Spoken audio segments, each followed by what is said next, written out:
Hello बच्चों। आज मैं आप लोगों को क्लास 10th की जो आपके पास टिग्नोमेट्रिक आइडेंटिटीज वाला चैप्टर है ना, उससे रिलेटेड यहाँ पर एक क्वेश्चन कराने वाली हूँ, जिसमें हमारे को प्रूव करना है साइन थीटा अपॉन में 1 plus cos theta plus 1 plus cos theta upon में sine theta is equals to में 2 कॉसेक थीटा। मतलब LHS को RHS के इक्वल इसमें आपको प्रूव करना है। तो एक बार हम अपनी LHS यहाँ पर दोबारा लिख लेते हैं। बिल्कुल स्टेप बाय स्टेप समझाऊंगी, तो ध्यान से समझिएगा। कहीं फिर भी डाउट लगे आप कमेंट करके पूछ सकते हैं, ठीक है। अभी हमने यहाँ पर क्या किया, ये अपनी LHS लिख ली। अब मैं क्या करती हूँ, यहाँ पर डिनोमिनेटर सेम करने के लिए इनका LCM ले लेती हूँ।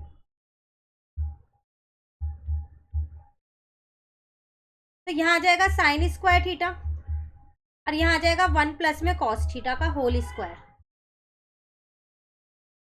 क्लियर। अब हम क्या करते हैं, न्यूमरेटर में एक आइडेंटिटी लग रही है a प्लस बी के होल स्क्वायर की। अगर आपको याद हो ये आइडेंटिटी, तो होती है a square plus b square plus का 2ab।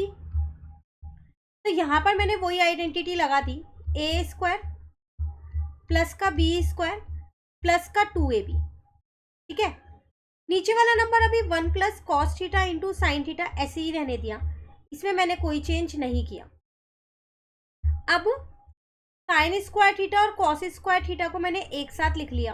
क्यों? क्योंकि इनमें एक आइडेंटिटी बन जाएगी, इसीलिए। अब 1 का स्क्वायर तो 1 ही होता है और यहाँ पर 2 कॉस थीटा भी ऐसे ही लिखा है। डिनोमिनेटर सेम ही लिखा है, इसमें मैंने कोई चेंज नहीं किया है। क्लियर। अब आपको पता है एक और ट्रिग्नोमेट्री की आइडेंटिटी होती है कि sine square theta plus cos square theta जो है वो 1 के बराबर होते हैं।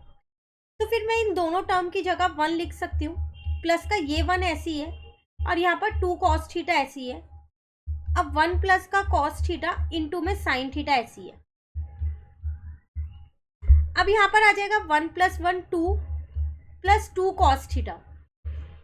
यहाँ पर 1 प्लस कॉस थीटा ऐसी है और साइन थीटा ऐसी है। डिनोमिनेटर जैसा था स्टार्टिंग से वैसे ही चलता आ रहा है। ऊपर न्यूमरेटर से 2 कॉमन ले लिया तो 1 प्लस कॉस थीटा बचा। अगेन डिनोमिनेटर अभी भी सेम है, कोई चेंज नहीं हुआ है। कट हो गया, बचा आपके पास 2 अपॉन में साइन थीटा।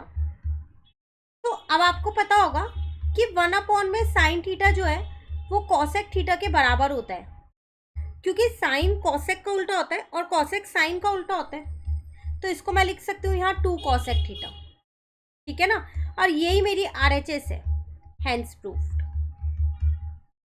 तो बिल्कुल स्टेप बाय स्टेप करोगे तो सारे क्वेश्चंस आसान है। आपको सिर्फ आइडेंटिटीज पता होनी चाहिए, जो एल्जेब्रिक आइडेंटिटीज है वो भी, प्लस जो ट्रिग्नोमेट्री की आइडेंटिटीज है वो भी। ठीक है। इसी तरह के और काफ़ी सारे क्वेश्चंस चैनल पे ऑलरेडी अपलोड है। एक सेपरेट प्लेलिस्ट बनी हुई है ट्रिग्नोमेट्री इंपॉर्टेंट क्वेश्चंस के नाम से।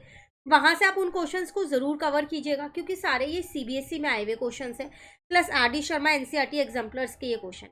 तो मिलते हैं नेक्स्ट क्लास में ऐसे ही एक इंटरेस्टिंग क्वेश्चन के साथ। Thank you.